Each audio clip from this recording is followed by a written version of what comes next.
You asked, how to divide 8,253 by 8 using the long division method.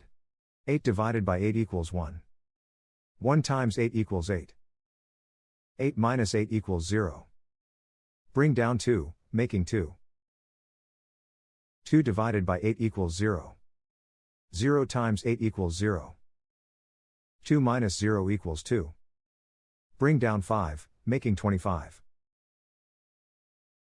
25 divided by 8 equals 3.